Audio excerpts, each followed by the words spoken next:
I'd like to just start by an acknowledgement of country. So Rockdale Salvos, and that's where I'm currently located, acknowledges the Gweagal, Bidjigal and Gadigal clans as the traditional owners of the lands on which we live, work and worship.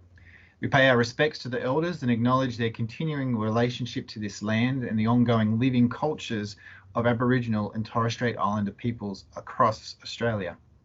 We also acknowledge future aspirations of all First Nations people. We in the Salvation Army, we commit ourselves in prayer and practice to this land of Australia and its people, seeking reconciliation, unity and equity. And with that in mind, I'd like to really welcome Monique from Oasis and hand over to you. Thanks, Monique. Thanks, Matt.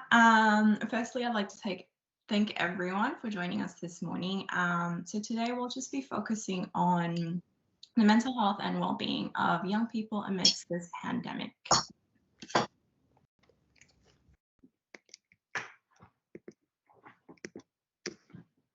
So I guess that brings us to a few common questions that come up for us during this pandemic.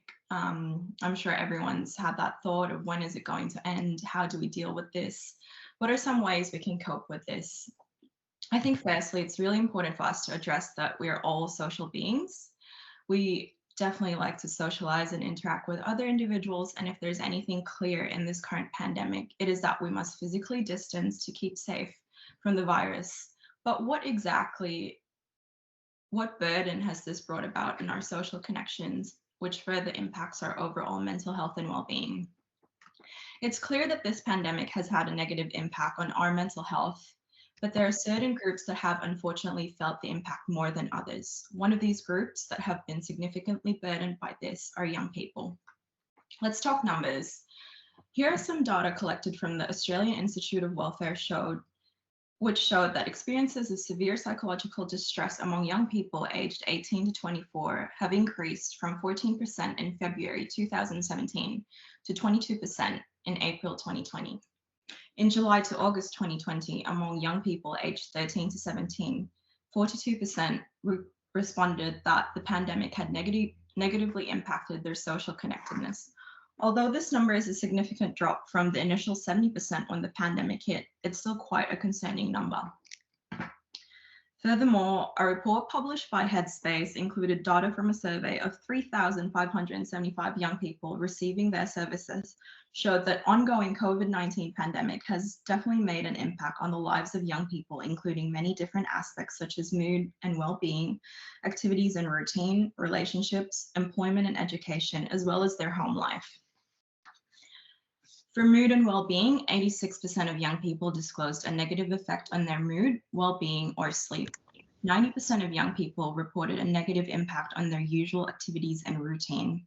77% of young people reported a negative impact on their relationship, mostly relationship with peers.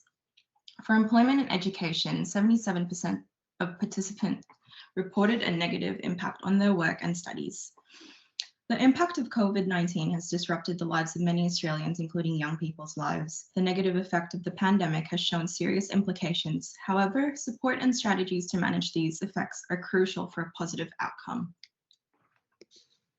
So that brings us to the question of how do we cope? What are some strategies that we can put in place to make sure that we support ourselves during such challenging and unpredictable times? There are several fundamental strategies that have proven to be effective in managing our well-being during such challenging times, including talking to our loved ones, activities and hobbies, self-care, seeking support, and keeping a routine. Family and friends remain a key support for us during difficult times. For young people, speaking to family members and significant others can help cope with the impacts of COVID-19. This can mean a face-to-face conversation, talking to friends via the phone, video calls, or a simple text message. Another aspect of this is keeping a routine. One of the main challenges of lockdown is managing to keep a daily routine. While a lot may seem out of our control during this pandemic, establishing a routine gives us structure and the ability to create certainty. Coming up with a plan for each day with set times and goals can help establish stability and ease during uncertainty. Keeping up our self-care. Self-care can look a bit different for each and every one of us. However, some common themes can include exercise and staying active, eating healthy, practicing positive self-talk, completing mindfulness exercises and meditation, and even just simply making time for ourselves.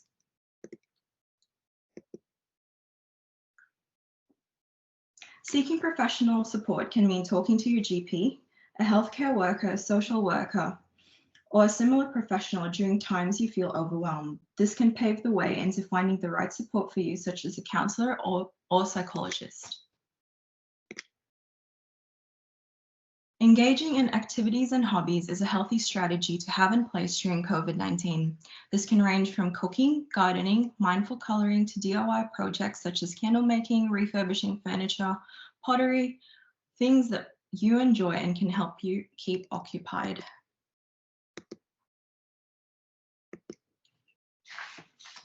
I guess in this day and age, we've got access to mobile phones and we rarely do anything that's not involving them. A good way to sort of cope in this lockdown are a few helpful apps to access during challenging times.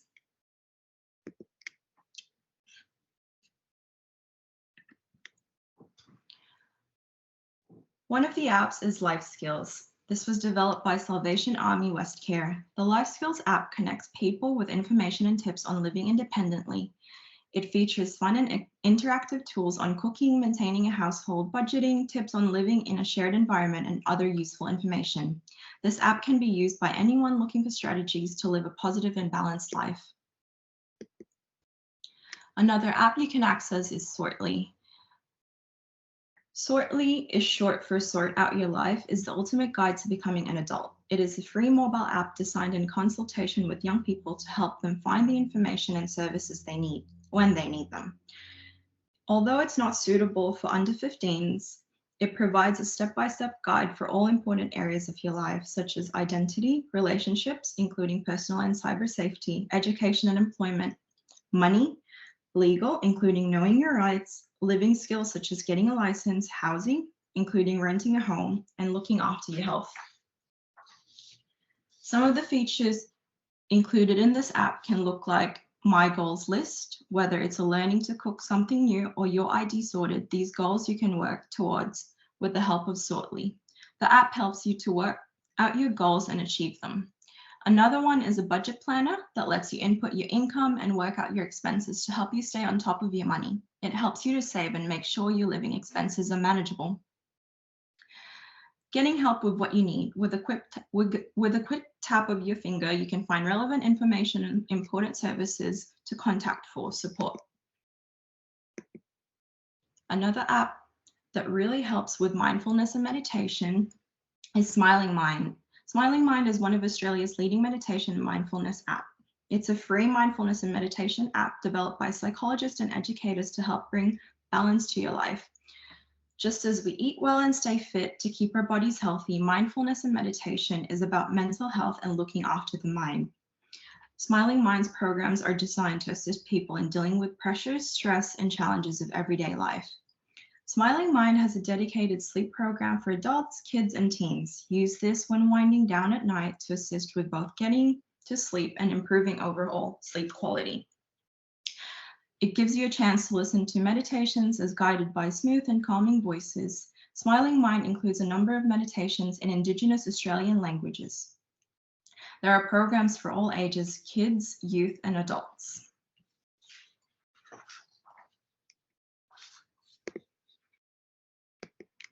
Another useful app to have is the Headspace app.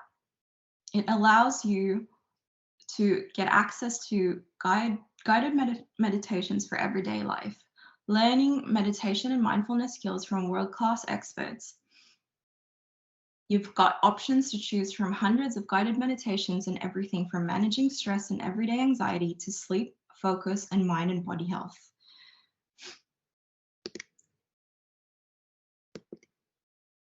Another useful app that tracks how many days you've been sober for any substance is I Am Sober. Along with tracking your sober days, it helps you build new habits and provides ongoing motivation by connecting you with a wide network of people all striving for the same goal, staying sober one day at a time. Through our growing sober community, you can learn from others and contribute by sharing insights and tactics that have worked for you. Some of the features of the app include Sober Day Tracker to visualize how long you've been sober, remembering why you quit, where you can add reasons and photos to help you remember why you want to quit your addiction and stay sober. Daily Pledge Tracker, taking a pledge every day. Sobriety is a 24-hour struggle, so start your day off by making a pledge to stay sober. Then you can review how your day went and log notes at the end of the day. You've got a function where you can analyze triggers by recapping each day and finding patterns that make your day easier or more challenging than the last. And lastly, sharing your story, either with others or for yourself, taking photos and journaling your progress directly in the app.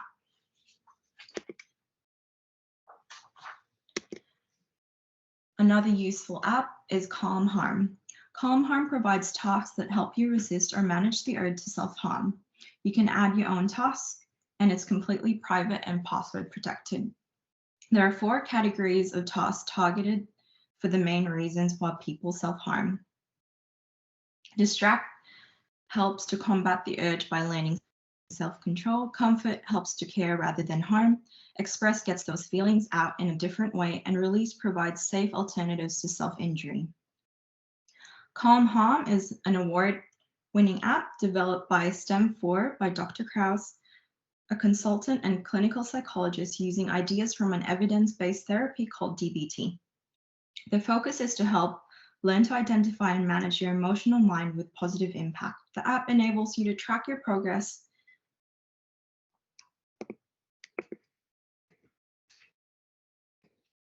Another useful app is Recovery Record. Recovery Record is an app used as a smart companion for managing your journey to recovery from eating disorders, including anorexia nervosa, bulimia nervosa, binge eating disorder, and ARFID. This app is also intended for people with general eating, weight, and shape concerns. Use for self-help or link yourself with treatment plans.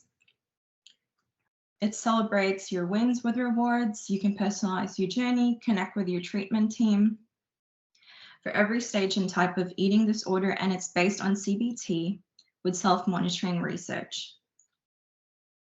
With Recovery Record, you can keep a record of your meals, thoughts, and feelings, access beautiful reflection images and affirmations, customize log questions, meal plans, coping tactics, and recovery goals. You can view charts that highlight insights, trends, and progress. You can collect jigsaw pieces to earn hidden rewards, set a personalized reminder of schedules and alarm tones, complete questionnaires to track your progress, link in with your treatment team, receive the in-moment feedback and messages from your treatment team, and receive and send encouraging messages and virtual gifts to and from other users.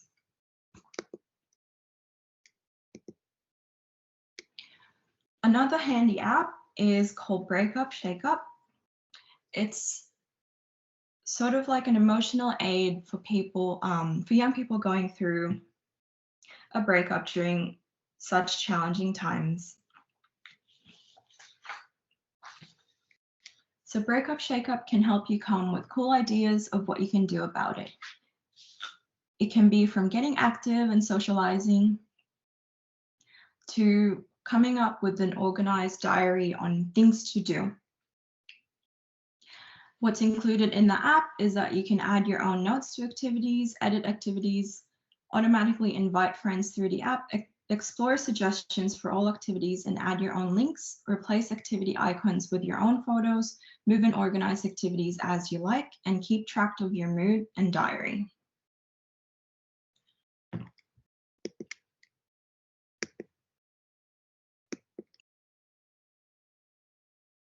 Another great way to access support is through a number of services available, including your GP, private psychologists, and services such as Headspace and Safe Haven, and phone or online services. So accessing your GP. If available to you, you could access your GP for extra help and support. Your GP can assist you in obtaining a mental health care plan, which is a support plan to assist you with your mental illness, and then eventually create a referral pathway for you. If you have a mental health treatment plan, you will be entitled to a Medicare rebate for up to 20 individual psychological appointments per calendar year, and this gives you access to subsidized Medicare to certain psychologists, occupational therapists, and social workers.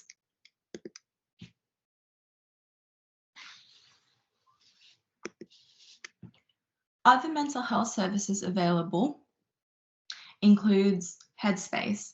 So Headspace is a wide range of network which involves centres and services that operate across Australia in metro, regional and rural areas, supporting young Australians and their families to be mentally healthy and engaged in their communities. Locally, we do have Headspace Hurstville, which is located at 41 Dora Street, Hurstville. The phone numbers is listed on the slide, as well as their emails. Another service is Safe Haven, which provides an alternative to attending the emergency department when experiencing the stress of an emotional or suicidal crisis. Safe Haven provides guests with a different kind of support. When you visit the Safe Haven, you'll be greeted by a peer worker with their own personal lived experience of suicidal distress. You can choose to chat to our team, have a tea or coffee, join in on an activity, or sit in a quiet spot and listen to music. They can assist you to find out about other services that meet your immediate or long-term needs. Due to the ongoing pandemic crisis, current in-person appointments for Safe Haven are cancelled. However, you can still access them via their virtual services. Their hours of operation are Monday, Tuesday, Friday, Saturday, and Sunday from 4:30 p.m. to 8:30 p.m. You can give them a call at 029-113-2981 or email them, or you could also search them from their Facebook group, Safe Haven St. George, and connect with them there.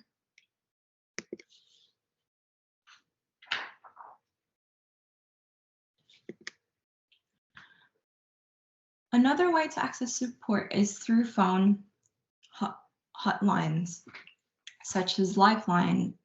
Anyone across Australia experiencing a personal crisis can contact Lifeline's confidential crisis support. Trained volunteers are available 24/7 to listen and provide support and referrals. Another service is the Kids Helpline. The Kids Helpline is a 24/7 confidential support and counselling service specifically designed for young people aged 5 to 25 years. Young people can contact the service about a wide range of issues, from everyday issues such as family, friends, or school, to more serious issues such as abuse, mental illness, drug and alcohol concerns, homelessness, and suicide. Counseling can be provided online, via email, or over the phone. Another important number is the Mental Health Access Line. The New South Wales Mental Health Line is a 24/7 telephone assessment and referral service staffed by mental health clinicians.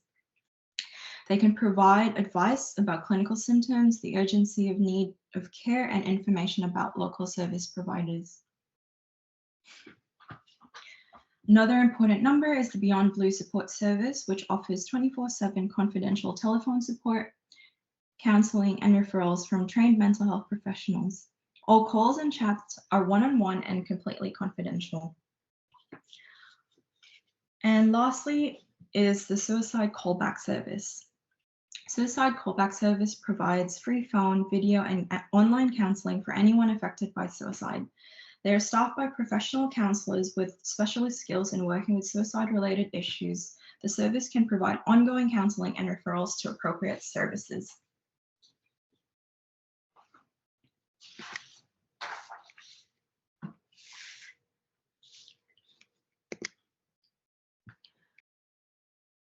I guess that brings us towards the end of our presentation.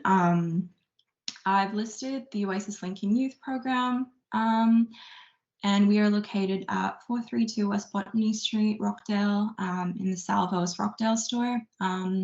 You're able to contact us on the numbers provided and our emails are also listed there for anyone wanting to contact us. And I guess that leads us to questions, if anyone else would have questions they'd like answered. Thanks, Monique. A lot of really good information there. So if anyone has a question, I've got one to kick us off, but maybe if you can either put it in the chat pod or feel free to unmute yourself. I guess just around the professional supports, Monique, and a lot of the stats are pretty sobering with where the amount of people needing stuff. There are free options, right? Because I know sometimes people balk at, oh, well, I can't afford to see somebody and so on, but there are free options. And is it best to go through the GP, or what's sort of some options in that space? Yeah, absolutely. So a free option would be, if you're comfortable and have good relationship with your GP, it would be great to access a referral through them. Services such as Headspace do offer free services. There are also other counseling services available. Obviously, if you reach out to myself or my colleague Beck, we're happy to provide on referrals to those services. Yeah. And yeah, definitely free help is definitely available. Even calling those crisis lines can direct you to services available to you or near you. Perfect. That's great. I have another question, but I'm just wondering whether anyone else does. Can't see any unmuting, so I'll just jump back in with my one. So I guess I'm a parent who has teenagers, and so I'm wondering how privacy works with parents referring teenagers to, say, services like yourself or other mental health services. Is there something that we need to be aware of in that space? Yeah, of course. So for referrals, privacy works in a sense that you are able to provide just the basic information for the young people. And going from there, I guess it would be like an age-wise thing, whereas they can provide their consent for us to interact with them. And obviously, keeping in mind that everything will be confidential between the young person and the professional, except for times where we fear their safety or there would be a risk to others or a risk to themselves. Perfect. Yeah, great. Oh, that's good to know. We do have a question from Kathy. She says, do you know if there are waiting lists for the GP referred mental health care plans? Yeah, absolutely. At this given stage, most GPs would have a waiting time for anyone they'd provide referrals to. A lot of private psychologists I know do have their sort of books booked up, just given the whole impact of this pandemic and great demand. Although other alternative services, you do have a waiting list as well of a few weeks. And I think it's individualized per service, and they'll let you know what their waiting list is. Okay, great. And I guess the point to make was if it was an emergency situation, you would contact those emergency sort of helplines and so on. And obviously you're not waiting. Yes, absolutely. So I guess it would depend on whether it's a crisis or whether it's a more sort of like longer term care that you need. Or yeah, with a crisis, I do recommend calling the helplines, and they would sort of assess and triage you based on what you need. Excellent. Yeah, great. Good question. Good to know. Yes, Zoe. Yes, Monique, I was just wondering, because the whole process for a young person might be quite overwhelming. So what would be the benefit of a young person connecting with Oasis, for example, in terms of case management to get support in the process? Like, can you advocate for psychologists and that kind of thing? Yeah, absolutely. So it is a bit overwhelming and daunting trying to figure out everything as a young person.